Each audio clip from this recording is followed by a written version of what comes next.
Welcome to Bite at a Time Books, where we read you your favorite classics one bite at a time. My name is Bree Carlile, and I love to read and wanted to share my passion with listeners like you. You can sign up for our newsletter at biteatatimebooks.com. You'll also find our new t-shirts in the shop, including podcast shirts and quote shirts from your favorite classic novels.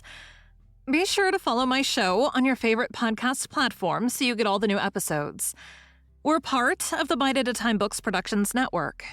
If you'd also like to hear what inspired your favorite classic author to write their novels, and what was going on in the world at the time, check out the Bite at a Time Books Behind the Story podcast, wherever you listen to podcasts.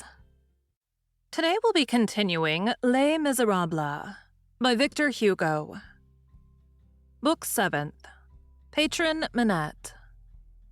Chapter 1. Mines and Miners. Human societies all have what is called, in theatrical parlance, a third lower floor. The social soil is everywhere, undermined. Sometimes for good, sometimes for evil. These works are superposed one upon the other. There are superior minds and inferior minds. There is a top and a bottom in this obscure subsoil, which sometimes gives way beneath civilization, and which our indifference and heedlessness trample underfoot. The encyclopedia, in the last century, was a mine that was almost open to the sky. The shades, those somber hatches of primitive Christianity, only awaited an opportunity to bring about an explosion under the Caesars, and to inundate the human race with light. For in the sacred shadows there lies latent light. Volcanoes are full of a shadow that is capable of flashing forth. Every form begins by being night. The catacombs in which the first Mass was said were not alone the cellar of Rome. They were the vaults of the world. Beneath the social construction, that complicated marvel of a structure, there are excavations of all sorts. There is the religious mine, the philosophical mine, the economic mine, the revolutionary mine, such and such a pickaxe with the idea, such a pick with ciphers, such another with wrath. People hail and answer each other from one catacomb to another. Utopias travel about underground in the pipes. There they branch out in every direction. They sometimes meet and fraternize there. Jean-Jacques lends his pick to Diogenes, who lends him his lantern. Sometimes they enter into combat there. Calvin seizes Socinus by the hair. But nothing arrests nor interrupts the tension of all these energies toward the goal. And the vast simultaneous activity which goes and comes, mounts, descends, and mounts again in these obscurities, and which immense unknown swarming slowly transforms the top and the bottom and the inside and the outside. Society hardly even suspects this digging, which leaves its surface intact and changes its bowels. There are as many different subterranean stages as there are varying works, as there are extractions.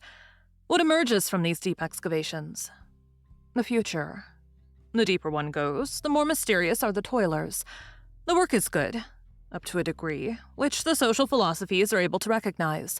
Beyond that degree, it is doubtful and mixed. Lower down, it becomes terrible. At a certain depth, the excavations are no longer penetrable by the spirit of civilization. The limit breathable by man has been passed. A beginning of monsters is possible. The descending scale is a strange one, and each one of the rungs of this ladder corresponds to a stage where philosophy can find foothold, and where one encounters one of these workmen, sometimes divine, sometimes misshapen. Below John Huss, there's Luther. Below Luther, there's Descartes. Below Descartes, there's Voltaire. Below Voltaire, there's Condorcet. Below Condorcet, there's Robespierre. Below Robespierre, there's Marat. Below Marat, there's Babeuf. And so it goes on. Lower down, confusedly at the limit which separates the indistinct from the invisible, one perceives other gloomy men who perhaps do not exist as yet. The men of yesterday are specters. Those of tomorrow are forms. The eye of the spirit distinguishes them but obscurely. The embryonic work of the future is one of the visions of philosophy. A world in limbo, in the state of fetus. What an unheard-of specter! Saints Simon, Owen, Fourier are there also in lateral galleries.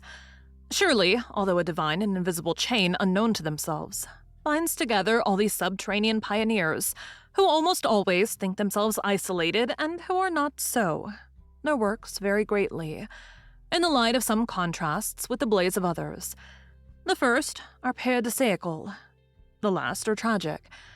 Nevertheless, whatever may be the contrast, all these toilers, from the highest to the most nocturnal, from the wisest to the most foolish, possess one likeness. And this is it: disinterestedness. Marat forgets himself like Jesus. They throw themselves on one side. They omit themselves. They think not of themselves. They have a glance, and that glance seeks the absolute. The first has the whole heavens in his eyes. The last, enigmatical though he may be, has still beneath his eyelids the pale beam of the infinite.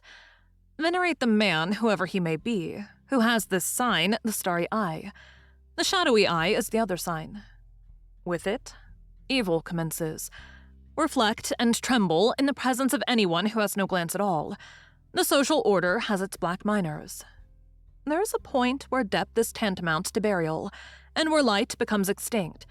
Below all these minds which we have just mentioned, below all these galleries, below this whole immense subterranean venerous system of progress and utopia, much further on in the earth, much lower than Marat, lower than Babeuf, lower, much lower, and without any connection with the upper levels, there lies the last mine, a formidable spot.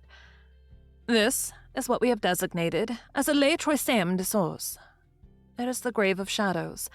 It is the cellar of the blind. Inferi. This communicates with the abyss. Thank you for joining Bite at a Time Books today, while we read a bite of one of your favorite classics. Again, my name is Bree Carlile, and I hope you come back tomorrow for the next bite of Les Miserables. Don't forget, you can sign up for our newsletter at biteatatimebooks.com. And while you're there, check out our t-shirt shop. You can look in the show notes or on our website, biteatatimebooks.com, for the rest of the links for our show.